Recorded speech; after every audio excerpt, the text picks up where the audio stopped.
You're listening to Procurement 6, the weekly podcast from the team at Art of Procurement that summarizes this week in procurement in just 6 short segments. Hi there, I'm Kelly Barner, and today is Friday, May 5th, 2023. 6. This week's Procurement 6 is brought to you by Caddy, a company we met through an AOP introducing livestream just last week.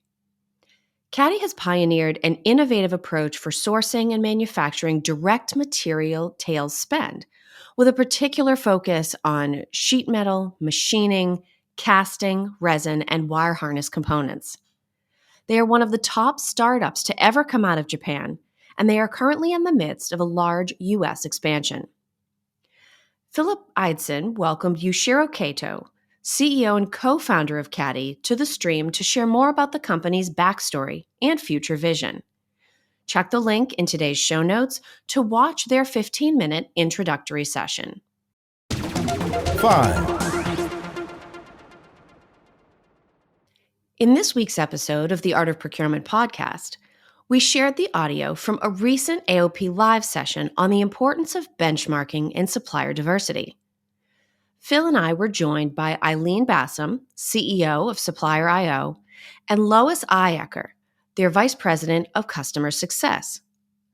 One of the questions we asked was about the basis for a company's supplier diversity goals, very important in the benchmarking process.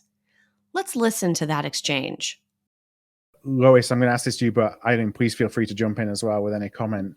Do you feel that when an organization is setting internal goals, like what's the basis for that goal? Is it, an arbitrary number that's been passed down or been determined somewhere internally, or is it, they've looked outside, they've looked at, what can be some stretch goals, and they've set that as an organizational goal? Like, where do those internal goals often come from?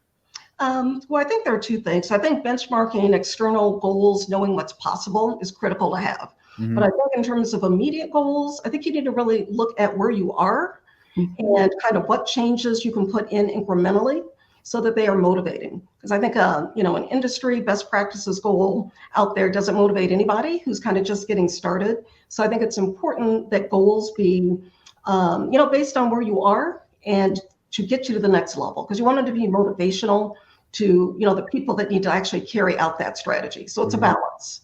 Yeah. Only thing that I would add is when companies are only kind of looking at it, their internal kind of measurements, setting their sales goals, to Lois's point, maybe they know where they're at today, and then they just, add as percentage. But truthfully, all they're able to do is, see that year over year changes, not really ability to have an opportunity even to see what is out there, in their industry, what's even possible, right? And where are some of the areas that potentially they might not even realize that can present opportunities for them to increase that diverse spend. So without doing that kind of an analysis or that kind of like outside, if you just do your measurements only based on where you're at today and where you hope to be, I just think that you miss a lot of opportunities there from improvement perspective.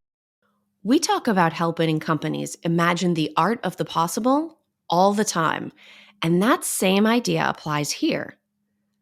Whether you're talking about savings, risk management, or supplier diversity, the goals you set and why you set them may determine what you are able to achieve. To listen to the entire conversation, check out the link in today's show notes or subscribe to Art of Procurement wherever you listen to podcasts. 4. We also featured a bonus pod this week to celebrate and discuss the Art of Procurement rebrand.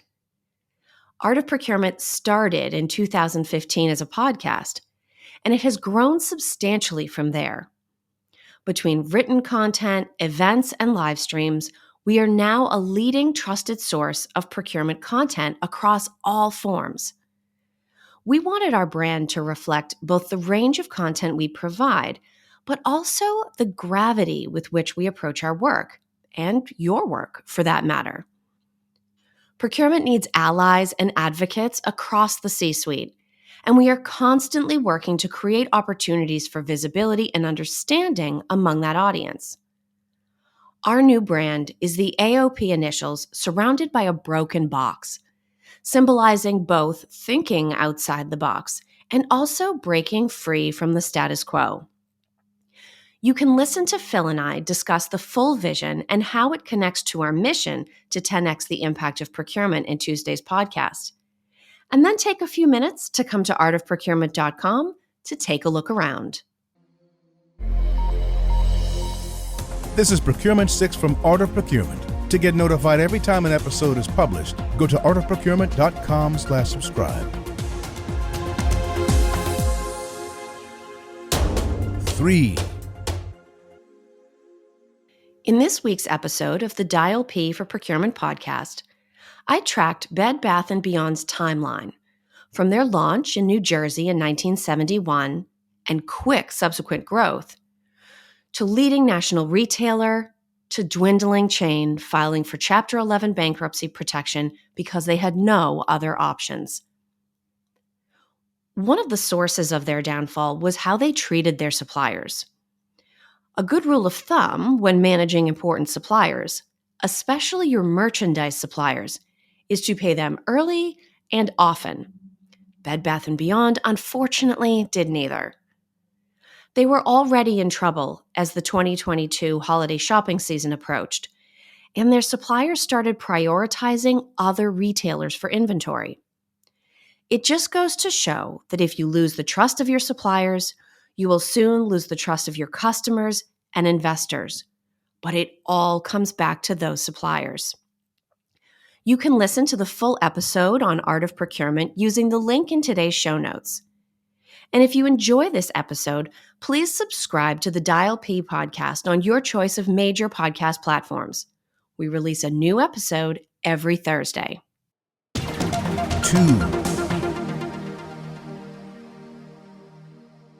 In this week's episode of the Sourcing Hero podcast, I welcome Joshua Palacios. Josh is a senior sourcing manager at Rowe that I connected with in a very unique way. He's a regular listener to the Sourcing Hero podcast and had the creative idea to ask ChatGPT the trademark question from the show. And that is, what does the idea of a sourcing hero mean to you? Here's what it said. A sourcing hero is like a Jedi master of strategic sourcing, skilled in the art of identifying cost-saving opportunities, negotiating contracts, and managing supplier relationships.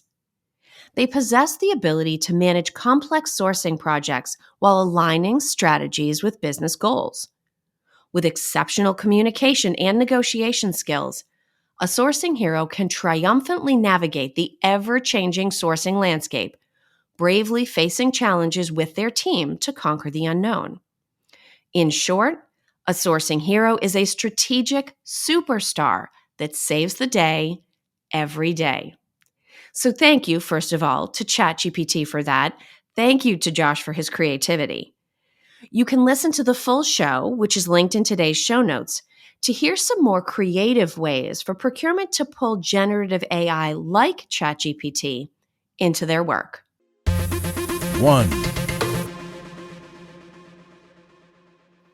Before I let you go, I would like to invite you to join us for a live discussion on May 16th, Flexing Procurement's Problem-Solving Superpowers.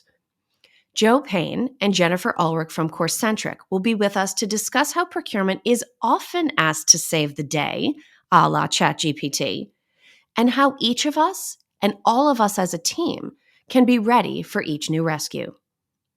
Register using the link in the show notes and then join us live to ask your own questions on May 16th. Thanks for listening. We'll be back next Friday at 6 a.m. U.S. Eastern Time.